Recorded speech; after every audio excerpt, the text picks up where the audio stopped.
እንደውም ከዛሬ በኋላ በሰበኩበት ሁሉ ለመናገር ነው ቃል የምገባው እግዚአብሔር ቢረዳኝ። እነዚህን 5 ነገሮች በዚህ ዓለም ለማሸነፍ ፓወር የግድ ያስፈልጋል ነው ቀመሩ ይሄ ነው። አሁን የዚህ ዘመን ሰው እና ክርስትና ልገናኝ የሚለው ተፍ ብለህ ሰልፍ ኮንፊደንስ ይኑርህ ነው። በክርስትና ደግሞ ተፍ ብለህ ትሁቱን ነው። የፈለግከውን ነገር ስራ፣ ስለማንም አትጨነቅ፣ ግድ አይኑርህ። እንደዚህ አይነት ነገር ነው የሚሰበከን። እንደሱ የሚባል ነገር የለም።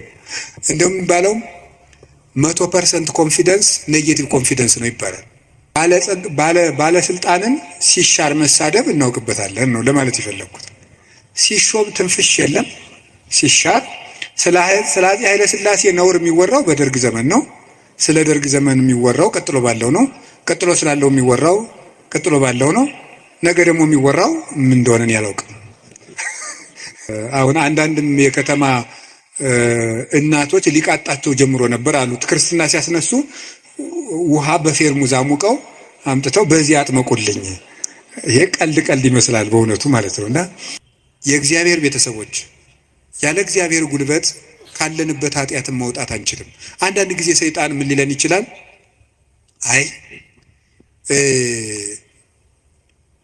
እንዲሆኝ ረክሼ ቤተክርስቲያን አልሄድም፣ እንዲሆኝ ረክሼ የጸሎት መጽሐፌን አልነካው፣ እንዲህ ባረኩበት እጄ እንዲህ በልኮ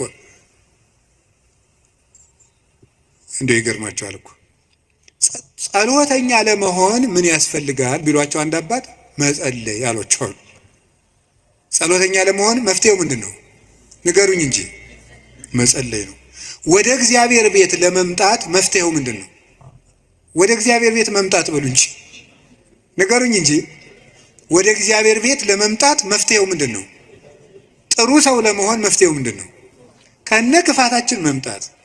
ምክንያቱሳ የዮሐንስ ወንጌል ምዕራፍ 7 ላይ ጌታ ምን ብሎ ነግሮና እኔ ውሃ ነኝ። እስኪ ውሃ በሉ። የተጠማ ቢኖር ወደ እኔ ይምጣ ሲል እኔ ምንድን ነኝ ማለቱ ነው። ስለዚህ ወደ ወንዝ የሚሄድ ንጹህ ሰው ነው ያደፈ ሰው ነው? ንገሩኝ። ያደፈ ሰው ነው። እንዲያውም ካደፍን ነው ቤተክርስቲያን መምጣት ያለብን። ልንነጻ ነው የምንመጣው። ውሃ የሚቀዳ የተጠማ ሰው ነው? የጠጥቶ የጨረሰ ሰው ነው? የተጠማ ሰው። እንግዲያውስ ክርስቶስ ለእኛ ለተጠማ ነው ያስፈልገናል። ለደረቀ ዛፍ ውሃ እንደምናጠጣው እንዳይደርቅ እንደምናጠጣው ደረቅ ለሆነችው በረሃ ለሆነችው ነፍሳችን የሕይወት ውሃ ክርስቶስ ያስፈልገናል። ፍሬ ቢስ ለሆነው ቅጠል ብቻ ለሆነው ሰውነታችን የሕይወት ውሃ ክርስቶስ ያስፈልገናል። መምጣት ያስፈልግን